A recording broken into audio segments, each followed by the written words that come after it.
ರಾಜ್ಯದ 28 ಲೋಕಸಭಾ ಕ್ಷೇತ್ರದಲ್ಲಿ ಅಥವಾ ಕಣದಲ್ಲಿ ಬೆಂಗಳೂರು ಗ್ರಾಮಾಂತರ ಹೈ ವೋಲ್ಟೇಜ್ ಕಣ ಅನಿಸ್ಕೊಳ್ತದೆ. ಕಾರಣ ಈ ಸಲ ಮೈತ್ರಿ ಕಡೆಯಿಂದ ಹಾಕಿರುವ ಅಭ್ಯರ್ಥಿ ವರ್ಸಸ್ ಹಾಲಿ ಸಂಸದ ಇದೀಗ ಡಿ.ಕೆ. ಸುರೇಶ್ ಅವರು. ಹೀಗಿರುವಾಗ ಬಿಜೆಪಿ ರಣತಂತ್ರವನ್ನ ಹೆಣೆಯೋಕೆ ಬಿಜೆಪಿ ಚಾಣಕ್ಯ ಅಮಿತ್ ಶಾ ಅವರನ್ನೇ ಕಣಕ್ಕಿಳಿಸೋದರ ಮುಖಾಂತರ ಕಾಂಗ್ರೆಸ್ಗೆ ಟಕ್ಕರ್ ಕೊಡಲು ಪ್ರಯತ್ನ ಮಾಡ್ತಾ ಇದೆ. ಹಾಗಾದ್ರೆ ಬಿಜೆಪಿಯ ತಂತ್ರಗಾರಿಕೆಗಳು ಹೇಗಿರುತ್ತೆ ನೋಡ್ತಾ ಹೋಗೋಣ. ಬೆಂಗಳೂರು ಗ್ರಾಮಾಂತರ ಅಖಾಡಕ್ಕೆ ಚುನಾವಣಾ ಚಾಣಕ್ಯನ ಎಂಟ್ರಿ. ಚನ್ನಪಟ್ಟಣದಲ್ಲಿ Amit Shah road show. DK ಬ್ರದರ್ಸ್ಗೆ ಟಕ್ಕರ್ ಕೊಡಲು ಮೈತ್ರಿ ಪಕ್ಷದಿಂದ ರಣತಂತ್ರ.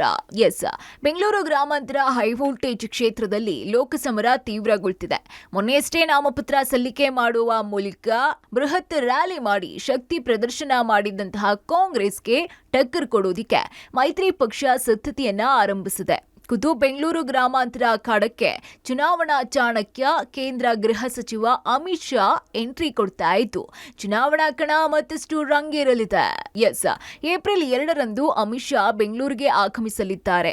ಅಂದು ಬೆಳಿಗ್ಗೆ 9 ಗಂಟೆಗೆ ಖಾಸಗಿ ಹೋಟೆಲ್ನಲ್ಲಿ ಬಿಜೆಪಿ ನಾಯಕರೊಂದಿಗೆ ಸಭೆ ಮಾಡಲಿದ್ದಾರೆ.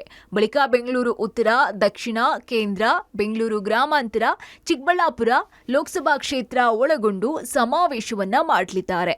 ಮಧ್ಯಾಹ್ನ 2ರಿಂದ 4 ಗಂಟೆ ತನಕ ದಾವಣಗೆರೆ, ಚಿತ್ರದುರ್ಗ, ತುಮಕೂರು, ಚಿಕ್ಕಬಳ್ಳಾಪುರ ಕ್ಷೇತ್ರದ ಪ್ರಮುಖರ ಸಭೆ ನಡೆಸುವ ಮೂಲಕ ಚುನಾವಣೆ ಗೆಲುವಿಗೆ ರಣತಂತ್ರ ಮಾಡಿದ್ದಾರೆ.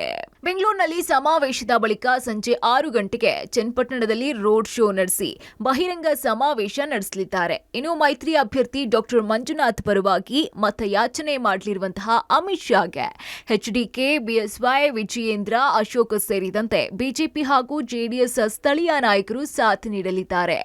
ಒಟ್ಟಾರೆ ಬೆಂಗಳೂರು ಗ್ರಾಮಾಂತರ ಕ್ಷೇತ್ರ ಮೈತ್ರಿ ಪಕ್ಷ ಹಾಗೂ ಕಾಂಗ್ರೆಸ್ ನಾಯಕರಿಗೆ ಪ್ರತಿಷ್ಠೆಯ ಕಣವಾಗಿದೆ. Vinay, public TV, Ramanagara.